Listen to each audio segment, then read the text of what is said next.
जय हिंद दोस्तों, स्वागत है आप लोगों का हिंदुस्तान टेक्निकल रिसर्च सेंटर के पेट प्रीफॉर्म कैलकुलेशन लेक्चर सीरीज में। ये मेरा पेट प्रीफॉर्म कैलकुलेशन का तीसरा लेक्चर है। आप लोग मैं उम्मीद करता हूँ कि 2 लेक्चर आप लोग देखे होंगे। अगर आप लोग नहीं देखे हैं तो हमारे चैनल पे जा कर के प्लेलिस्ट में पेट प्रीफॉर्म कैलकुलेशन की प्लेलिस्ट है, जिसमें आप लोग उस 2 वीडियो को देख सकते हैं। आज का ये जो हमारा लेक्चर है, ये तीसरा लेक्चर है पेट प्रीफॉर्म कैलकुलेशन के। आई होप कि आप लोग इसको एंजॉय करेंगे। तो चलिए देरी ना करते हुए हम जल्द से जल्द शुरू करते हैं अपने वीडियो को। आज का जो हम पहला कैलकुलेशन हम लोग का होगा वो वेट का होगा, कि प्रीफॉर्म के वेट को हम कैसे कैलकुलेट करते हैं। Weight of the preform. Preform का वेट कैलकुलेट करना बहुत ही इंपॉर्टेंट होता है। Weight of the preform is important because it determine the amount of material required for each bottle. ये डिसाइड करता है कि हमें किसी बॉटल को बनाने के लिए कितना मटेरियल रिक्वायर्ड है।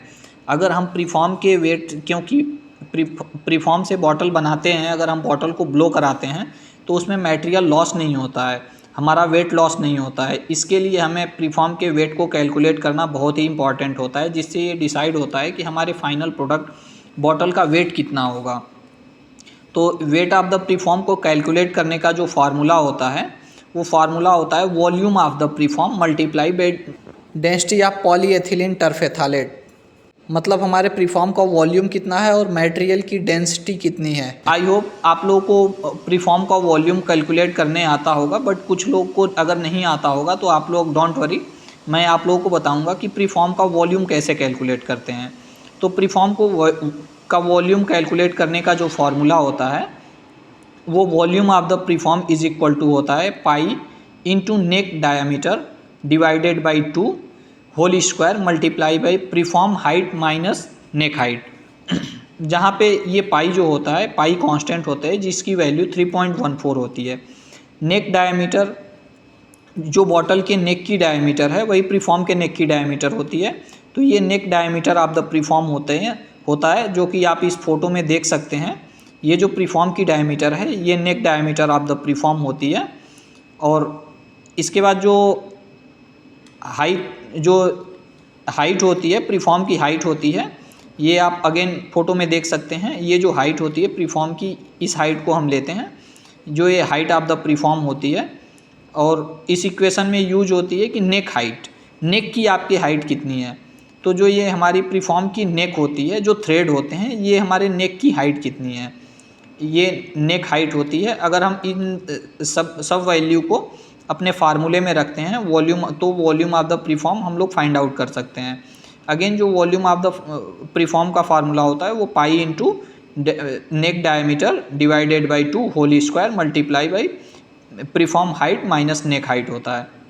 वॉल्यूम ऑफ द प्रीफॉर्म को फाइंड आउट करने के बाद हम जो मटेरियल की डेंसिटी होती है, मटेरियल की डेंसिटी, पीटी की डेंसिटी जो होती है, उसको इससे मल्टीप्लाई कर देते हैं तो वेट ऑफ द प्रीफॉर्म निकल जाता है। बेसिकली मटेरियल की जो पीटी की डेंसिटी होती है वो 1.4 होती है, बट समटाइम्स ये वेरी करती है। तो कुछ मैन्युफैक्चरर जो अगर वेरी करती है तो इन मटेरियल के साथ उनकी डेंसिटी पता चल जाती है, जो उनके साथ पेपर्स में लिखा होता है और बैग पे भी लिखा होता है। मटेरियल के जो बैग आते हैं, जैसे कि एस्पेट का अलग होता है और रिलायंस का अलग होता है, तो उस हिसाब थोड़ा बहुत वेरी करता है। जैसा कि रिलायंस का अलग होता है, हल्दिया का अलग होता है। प्रीफॉर्म के वॉल्यूम को फाइंड आउट करने के बाद अगर हम मटेरियल की डेंसिटी से मल्टीप्लाई कर देते हैं तो प्रीफॉर्म का वेट फाइंड आउट हो जाता है।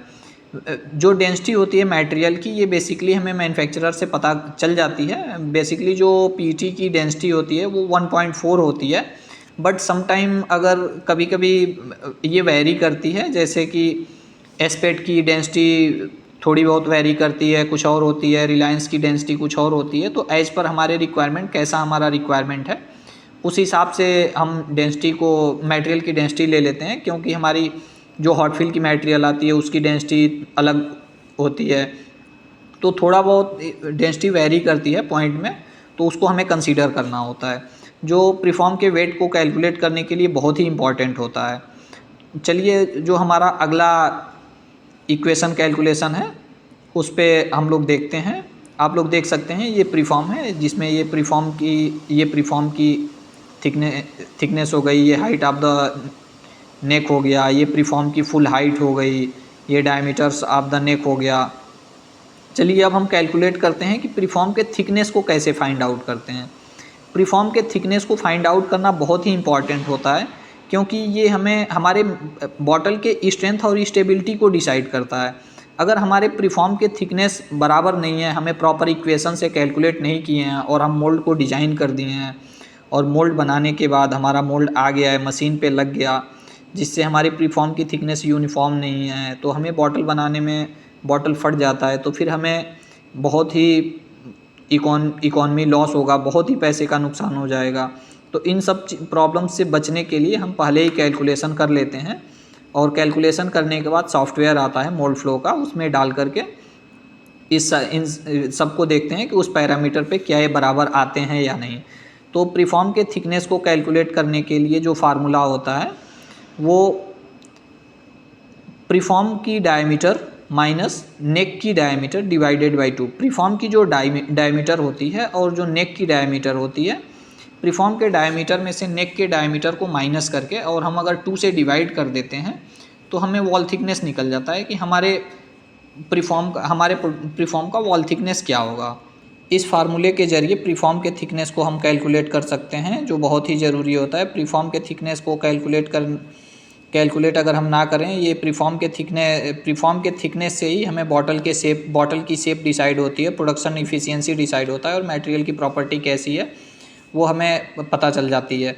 ये हमें हाईली रिक्वायर्ड होता है, क्योंकि जिससे मार्केट में इन्वायरमेंट में हमारे बॉटल कैसे सस्टेन कर पा रहा है, कितनी देर तक इन्वायरमेंट में हमारी बॉटल का बिहेवियर कैसा है, ये सारा डिसाइड होता है।